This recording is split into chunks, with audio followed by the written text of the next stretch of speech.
Assalamualaikum warahmatullahi wabarakatuh. Perkenalkan, nama saya Taufik Mauliadi dari Pendidikan Guru Penggerak Angkatan 10 Kabupaten Banjar. Saya akan memberikan kesimpulan dan refleksi mengenai pemikiran Ki Hajar Dewantara yang tertuang dalam koneksi antar materi modul 1.1. Di dalam modul pembelajaran pemikiran Ki Hajar Dewantara, ada yang dinamakan dengan pengajaran, ada yang juga dinamakan dengan pendidikan. Apa sih bedanya pengajaran dan pendidikan itu? Pengajaran adalah bagian dari pendidikan yang merupakan bagian dari proses pendidikan dengan cara memberikan ilmu yang berfaedah buat kehidupan anak baik lahir maupun batin. Adapun pendidikan diartikan sebagai tuntunan dalam hidup tumbuhnya anak-anak, di mana pendidikan itu bersifat menuntun segala kodrat yang ada pada anak-anak, agar mereka mencapai keselamatan dan kebahagiaan yang setinggi-tingginya, baik secara manusia maupun sebagai anggota masyarakat. Sebelum mempelajari modul 1.1, pembelajaran yang saya lakukan hanya sebatas transfer materi saja.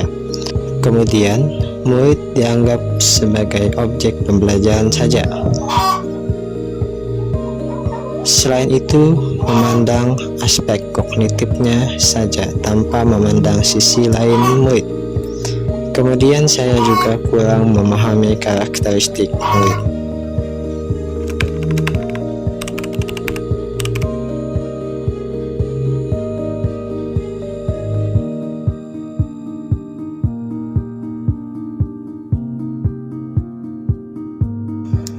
Setelah saya mempelajari modul 1.1 tentang pemikiran Ki Hajar Dewantara, saya menyadari apa yang saya pikirkan dan saya lakukan kurang tepat. Ternyata, di dalam kelas maupun pada saat proses pembelajaran itu, kita harus memandang secara menyeluruh, baik itu spiritual, sosial, dari sisi kognitif, dari sisi afektif, dari sisi psikomotorik dan budaya anak-anak kita. Kemudian setelah mempelajari modul tersebut, saya menjadikan murid sebagai subjek pembelajaran.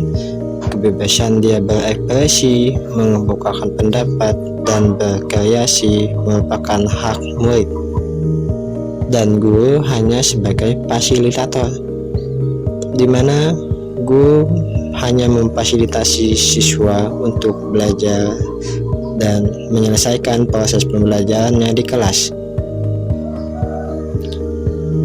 Setelah mempelajari modul 1.1, saya menyadari bahwa guru sebenarnya harus sabar dalam menjalankan proses pembelajaran, karena di dalam kelas banyak sekali sifat murid yang beragam.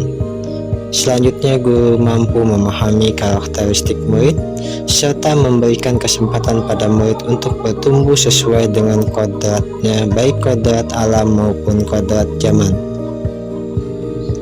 Adapun beberapa hal yang dapat saya terapkan di dalam kelas adalah: yang pertama, merancang dan melaksanakan pembelajaran yang menyenangkan dengan melibatkan murid, menerapkan pembelajaran abad 21, menuntun dalam kegiatan pembelajaran,